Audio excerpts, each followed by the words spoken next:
Hi everyone, this is Holly Jackson, Student Success Librarian at North Hall Library, and I'm so excited that you're joining us for a new Research Tips Tuesday video. This week we're talking about tips for writing a literature review. So what is a literature review? Essentially, when you're working within a field of research, like you're doing for all of your classes, a literature review is looking at an overview, what the scholars have already said about that topic. But it's not just a review, it also involves summarizing and synthesizing the material so that people understand how it connects with what you're talking about in your paper. So why do we need literature reviews? It's because they provide a nice report about what has been researched and said in a particular field. They show that you've done the research so that when you contribute to it, you know where you're coming from. And they're often a small section of research papers, scholarly articles, books, and they're all over. They're in the humanities, sciences, and social sciences. So here's some questions that you might want to consider before you start your literature review. Is there a required number of sources you need to use? What audience are you writing for? What types of sources do you need to use? How should you evaluate your sources? Do you need to include things like a background, information, definitions, history, or do your sources need to be from a particular time period? These are the 3 steps I recommend for really getting into your literature review. The first is to obviously find your sources and then evaluate those sources and then write your review. So step 1 is to find the sources. A lot of those you'll probably find through the library or with the library's help. I've included this little miniature infographic here. You can see just by using Google and Bing and our regular internet search engines, we're only getting access to a small part of the information that's out there.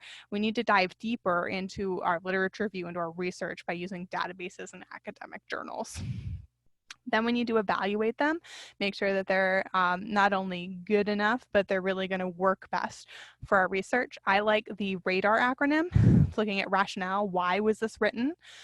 The authority of the person who wrote it and the publisher that was publishing it, the date, the accuracy of the information you're receiving, and the relevance to the topic you're writing about. And then we get into writing the review. So remember that this is an overview focused on the significant literature. So you don't have to get very nitty gritty. You don't have to get super specific. Think about, the big overview of things. Describe the topic or issue you're researching, provide background information and a purpose for your research, and a thesis statement supported by the literature that you're including in an introduction. Then in your body, you're going to use essay form. Don't just list your sources like you might in an annotated bibliography. Report the findings of the previous research. Point out any trends or themes that you've noticed. Are there any gaps? Maybe you're writing about a gap that you've seen in the literature. And don't use direct quotes. Divide the literature into categories. Maybe you're looking at publication. Maybe there's a couple of big things that have been written by trend, chronologically, methodologically, or even thematically. And then tie the literature that you've researched back to that thesis or hypothesis that you have. What contributions have been made to the topic? What are the convincing points? And are there any gaps in the research? And be sure to look at examples of literature reviews in your field to see more specific ways to write. The humanities tend to write things differently than the sciences do.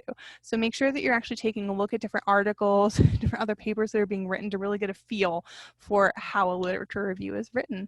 And as always, if you guys have any questions at all, feel free to reach out to your librarian. We are super happy to talk with you guys and help as best as we can as you're putting together your research. Have a great rest of the day, and I'll see you guys on Thursday.